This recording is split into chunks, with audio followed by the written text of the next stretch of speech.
Macro play in Apex Legends is the foundation that every competitive team builds off of. You don't have a chance of winning a tournament in Apex without a solid macro in place. But no matter how good your macro is, you will never win a game in Apex Competitive if you can't fight. By fight, I don't mean your average match where you duke it out with 3 different teams at Fragment East. When I say fight, I mean a very different style of fighting that only appears at the highest level of play, where individual skills are paired with the coordination and chemistry of your team.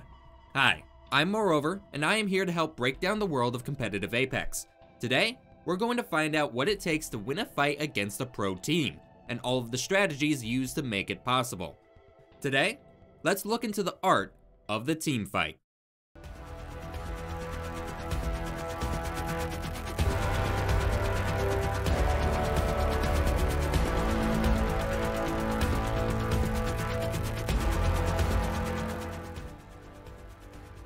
This video will be using terms and general knowledge about competitive Apex play. If you are unfamiliar with any of the terms used in this video, you can check out the rest of my content on Apex Legends to learn more. A team fight. A simple concept that every player has used in their Apex games. If you ever swung an enemy squad with your teammates behind you, congratulations, you have participated in a team fight. Well done to you. Getting into a team fight, however, does not mean that you understand what a team fight is and the nuances of it. What separates it from regular fighting? Why is there a difference in the first place? Before we begin, the topics being discussed today will be a simplified version of the strategies used in Comp Apex. If you would like to dive further than what will be discussed in today's video, I highly suggest checking out the streams of competitive players and coaches. Their knowledge and experience will bring you into a deeper level of how Apex is played at the highest level. With that out of the way, let's get started. To understand team fighting, let's look into the world of Comp Apex and see the 3 C's that every competitive team follows. Those 3 C's are coordination, communication, and roles. Wait, that's not a C. Composition. That works. Coordination, communication, and composition. First, let's understand the composition of an Apex Pro team, and the roles that teams categorize their players by. You probably have heard of these roles before: in-game leader, fragger, and anchor. The in-game leader's role is the most prominent on an Apex team. The IGL is the voice of the squad, their captain, the one who makes the final call for any decision made in a match. The fragger is your primary fighter in a team, equipped and set up to finish enemies and get the team into advantageous positions for fights. The anchor follows the opposite mindset as the backbone of the team, with the goal of holding down a team's position to prevent pushes, as well as gathering information for the IGL. We got all that? We know what the primary roles are? Perfect! Now throw all of that out the window. While knowing what makes up an IGL, fragger, and anchor is important, how they are actually played in Apex Legends vary wildly depending on the team. They are dynamic roles that change based on the player who is currently filling that specific role. To get a better idea of what I mean, let's break down the individual roles of the current reigning champs of ALGS Year 3, TSM, comprised of Imperial Hal, Reps, and Verhulst. A lot can be said about Imperial Hal, considered by many to be the greatest Apex player of all time, with the records to back it up. Alongside his achievements is the role that he has held since the beginning of his Apex career: IGL. He can often be seen as the de facto example of an IGL, the leader of the team, and you would be right for saying that. But it isn't an exact name for his playstyle.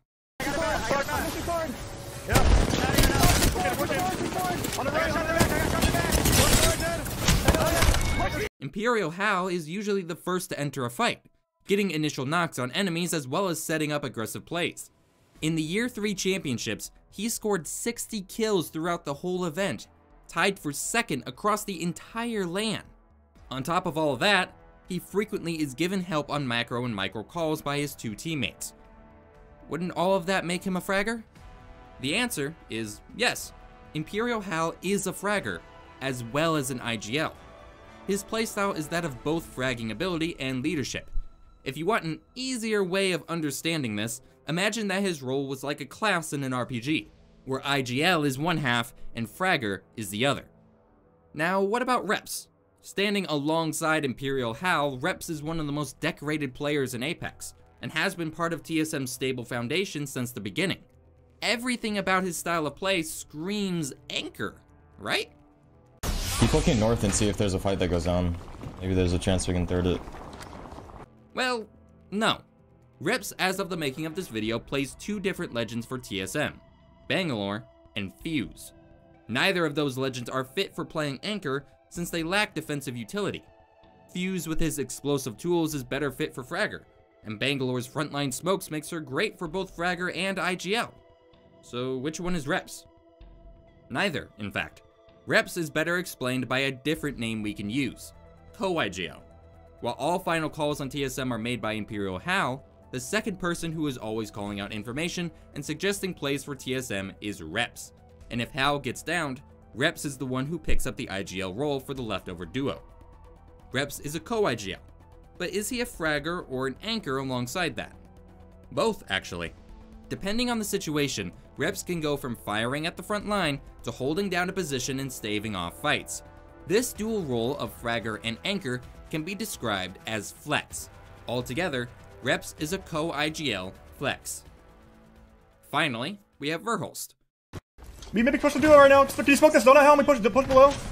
Oh, don't say 30, nothing 30, nothing 30 from donut. Wait. Don't see from donut. With Reps and Hal's roles clearly defined, that leaves Verhulst with the only spot left, Fragger. He finished with 42 kills at Champs, and is considered one of the most dangerous controller players in Apex. Surely he fits the role of Fragger without a single thought, right? I'm on low ground right now. Just make sure they don't come our way. They're watching our back. Nope. Verhulst is playing Anchor. Set up on Defensive Legends, Verhulst is tasked with holding down positions for his team and gathering information to use. Though he doesn't quite make the same play calls that a co-IGL would, he still fits the role of Anchor. But he definitely frags a lot. More than Reps even. Much like we did with Hal, we can describe Verhulst's role on TSM as Anchor Fragger. Understanding their roles on the team helps to inform you a lot of how the team will perform in games. Roles develop to fit the player, not the other way around.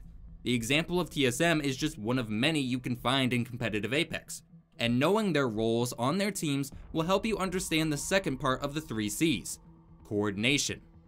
Let's use an example from the ALGS London 2 finals to explain coordination. In this situation, Dark Zero is holding off Oxygen Esports from the height of the Cenote Caves entrance. They are the last 2 teams alive, and watching their fight will show you a lot of what you need to coordinate in fights. Before any teamfight breaks out between these 2, you watch them go back and forth with shots and abilities. This is the neutral, the fight before every teamfight to try and gain an advantage over the enemy. Abilities and angles are used to try and weaken the opponent and gain the advantage over them. Dark Zero has the advantage in this fight, and can take their time holding the height, while OXG is at the disadvantage of this neutral. They use their wall to slow the fight down and recover at the center of ring, while Dark Zero is preparing to take control by using their entry. The entry is where it really starts. Once a team sees themselves having a significant enough advantage over their opponent, they will initiate the fight. This is called the entry. Any advantage a team deems enough to start the fight is the entry. It can be anything from a broken shield, to a knock, to even a third party. In the case of Dark Zero, they see their entry as having easy height to aggress onto OXG from. Once you have your entry, the team fight begins. Sorry. You used here, alright? Yeah. I already CQ? used that. I already used that. Do you CQ? As soon as this goes down, I'm gonna CQ. One is on that okay? wall, one is on that rock. I have terror CQ, I'm ready to push As soon as fully. wall goes down. Once a team fight starts, 2 new roles come into play for a team, the entry fragger and the refragger. These 2 roles are critical in how a team can take fights, and while teams will generally have players they want filling these roles, the moment-to-moment action can change how they are played out. As soon as I'm wall ready to goes push down, fully. okay? Back rock, I'm gonna Doing hold it the out, back rock, doing I'm it gonna hold the rock. As Dark Zero moves on to OXG, the role of entry fragger is on Zero, shown here. As they slide down on their opponent, Zero is the opener for the fight, taking the attention and dealing the first set of damage onto OXG. It's the job of the entry fragger to soften up the opponents for the next role, the refragger.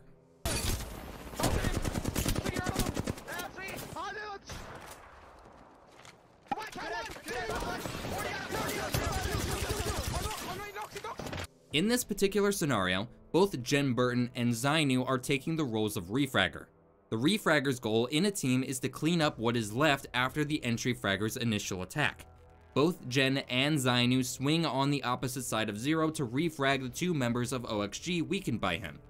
Zero unfortunately goes down, but only one member of OXG is left against a relatively healthy duo. Zainu and Jen then work together to secure themselves the win. Wait, I had 40 already. I'm knocking, I'm trying to knock. I'm getting back, let me back. Chill, Back. I'm fine. You're good, you're all good, you're all good. Just get off, swing on me. Okay, you ready? Smoke, Swing smoke. Go! Crack them. Let's go! Let's fucking go, bro! This clip illustrates the basic coordination that goes into a team fight. Control the neutral to gain an entry, use the entry to initiate a push, then enter the fight with specific roles to keep it as clean as possible. If you've ever felt suffocated and pushed into a corner by a team in Apex Legends, they use these exact principles to put you in that situation. The example shown is just one of many situations in how this template can play out. The neutral can be on far more even ground, in between buildings, or even across the map. The entry can be anything from a straightforward knock to a difference in armor strength. Anchors can hold the backline against any third parties while two players entry frag at once. Or one player can be both the entry frag and refrag if they are clearing out stragglers. There's no one way a team fight is played, but the rules that go into them are forever relevant, and teams have to coordinate and know how they wish to use them. Different team compositions will require completely different ways to handle this coordination as well. A hard edge team with primarily fraggers will play more aggressively in the neutral and initiate the entry on far less advantage, while hard zone teams will rely more on the macro roles and are more likely to take a team fight defensively than aggressively, and will only use an entry if it's a clear, undisputed advantage they have. Knowing what your team is good at and how to coordinate your strengths into your team fights is what separates your average ranked squad from a pro team. You can't work on your own, and every engagement must be made by a coordinated team. To get that coordination right, a pro team must effectively use the final C: communication. Give me one, Jen! Any help? Yeah. Pistol. Play behind me! Play behind me! Play behind me! I don't know where the fuck you are, bro. Behind me! Play behind me! Yeah, Luke on wipe them. Clean, clear, effective communication. That's the important glue that holds everything we discuss together. Without proper communication, none of the coordination or the roles that we mentioned can be used effectively. You can do all of the amazing plays that you want, but if your teammates don't understand what you're trying to do, then it becomes the worst play of the match. Your fragger doesn't know where to push if the IGL doesn't tell them where the fight is. The anchor can't hold a position if they don't know where the team should be holding. The IGL can't effectively make a call without information. I can go on, but the gist is clear. Without communication, nothing happens in a competitive Apex game, and especially in a team fight. So what can a competitive team do to communicate effectively? The first thing to understand is what information should be called out. Remember that the IGL of a team is the one who makes the call on what the team should do, but the IGL can't make any call without proper info. The other members of a team are required to help the IGL learn the important information needed to make a good call.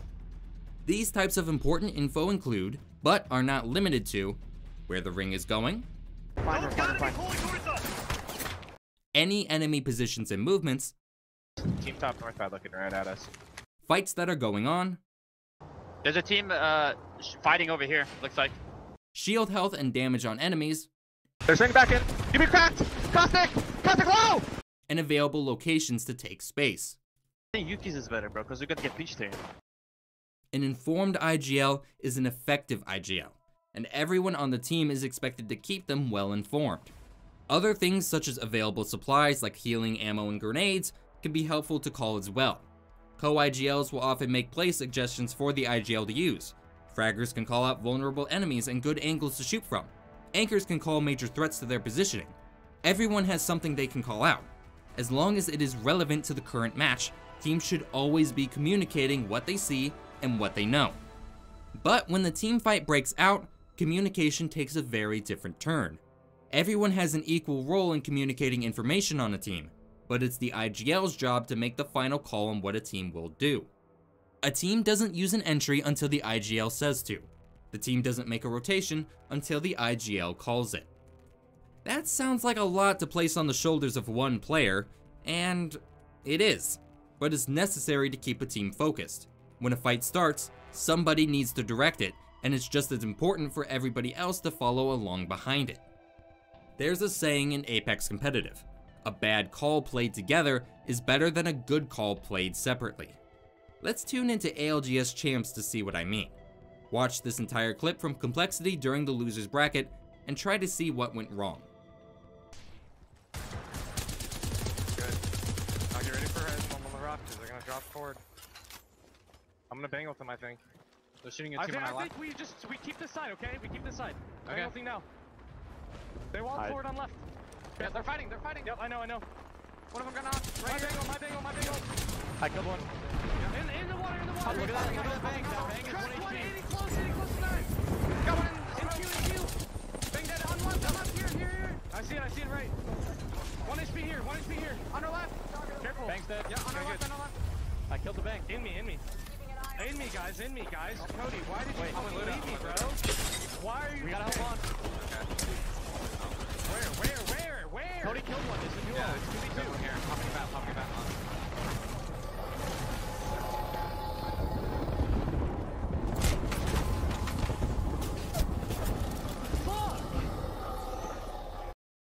Did you see it? Let's break it down. Monsoon is the IGL of Complexity, and he is currently calling for his team to hold at the edge of the ring and clear out the teams moving in on them. While it isn't said exactly, his intention is that he and his team sweep the edge and clear out everybody moving in, starting from the mountain and moving towards the platform. We keep this side, okay? Okay. Nothing now. They walk forward on left. Yeah, they're fighting. Yep, I know. One of them got knocked. My bangle. I killed one. In the water. Oh, look at that. Monsoon is also playing the role of the entry fragger in this scenario, pushing ahead of his team to get the entry damage. He calls out that there is an enemy on the rock in front of him, and Cody, the nearest teammate, is expected to help him with the refrag. Got one in Q. Bang dead on left, here. I see it right. 1 HP here. On our left. Careful. Bang's dead. Yeah, on our left. I killed the bang. Cody initially looks like he is about to help Monsoon, but instead turns away to let Mon handle it himself. Instead, he tries to get a knock on another team Luda is entry fragging, leaving Monsoon to take a 1v1 by himself. In me, guys. Cody, why did you fucking leave me, bro? Why are you? We gotta hold on. Where? Cody killed one. This is duo. It's 2v2. While this is all happening, their third in Luda is holding back by the tree they intend to hold, taking shots at everybody moving in. During this teamfight, Luda is not participating in the fight that Monsoon called, instead engaging the other team that is moving in at the same time. While it could be argued that it was important for Luda to push off the team moving closer to them, he did it alone and got knocked by FaZe in the process.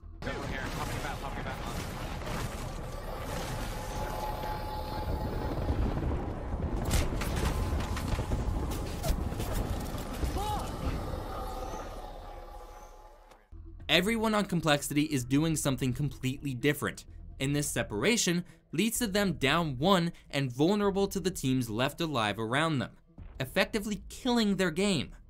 You can make the argument that Monsoon wasn't clear enough in what he wanted to do, or that Luda and Cody had the better play idea, but none of that matters in the face of the real culprit in this fight. Nobody was together, nobody coordinated their fights, and nobody won because of it. A bad call played together is better than a good call played separately. This is the lesson that Complexity shows here today. Now, we have seen and come to understand the 3 C's of Apex teamfights. We've seen the examples of coordination done right, and we have seen communication go horribly wrong. Let's put all of that together with one last clip from Moist Esports to show teamfighting done right. We're tuning into ALGS Champs, Group B vs D, and watching Moist as they control the train tunnel that cuts between Survey Camp and Skyhook. As we listen in, keep in mind the comms that happen during any and all action playing out. They have to come in. They're gonna come in here. They're willing. I think they're a duo. Okay. I'm looking at Wiki. They've got fuck all to play too. I can horizon up, we can nade spam, and we just Yes, yes, yes. Wait for wall. We can just kill them. I can tag 2 already. Yeah, we just killed them. We just killed them. Everyone get the fuck up here. Yeah, I'm here. Right now. Yeah. They can play deep. Yeah, just play slow. When the wall goes down, I'm gonna fucking horizon up. We're gonna nade spam. We're gonna kill them. Okay? You guys got nades? I Yes, got I'm one. throwing one up now, just so they don't run out as it's closing. Nading. Burning. Nice. Burning. Oh, fuck, I'm about. I'm cooking. Watch out.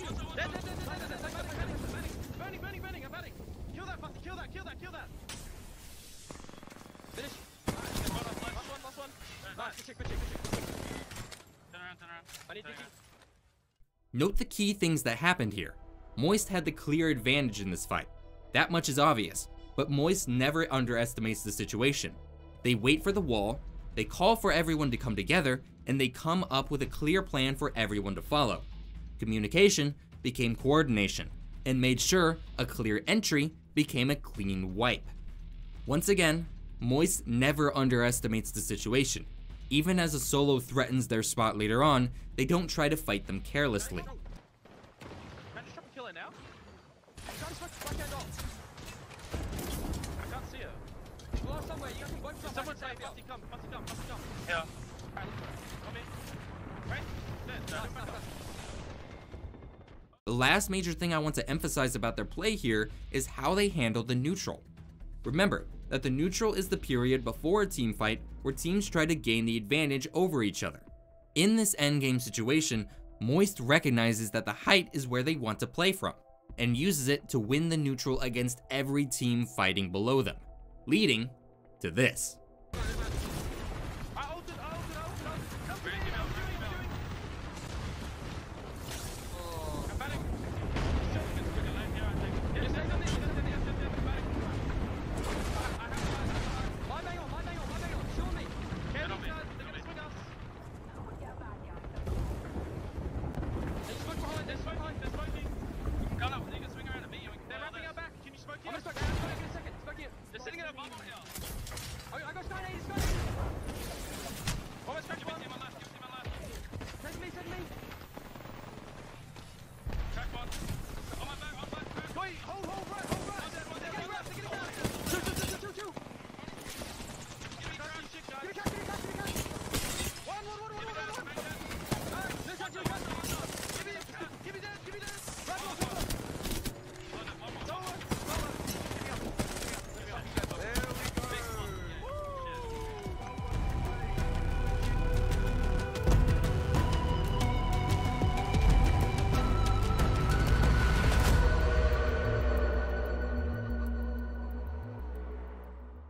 I hope this video helped you better understand the nuances that go into teamfighting in competitive Apex, and gave you tools to use in your own teamfights in the future. I would like to take a moment to thank the coaches PvPX, Psycho, and Kimchi Lee for their advice on this video. Their insight into the roles of Apex competitive as well as teamfighting helped inform a lot of the explanations given today. You will be able to watch each of their teams compete in the upcoming ALGS Year 4. Links to them down below. If you'd like to support what I do, you can become a supporter here on YouTube and be recognized at the end of these videos for your support. As always, if you have any suggestions on what part of Apex Competitive to break down next, let me know in the comments. Otherwise, this has been Moreover. Have a lovely day.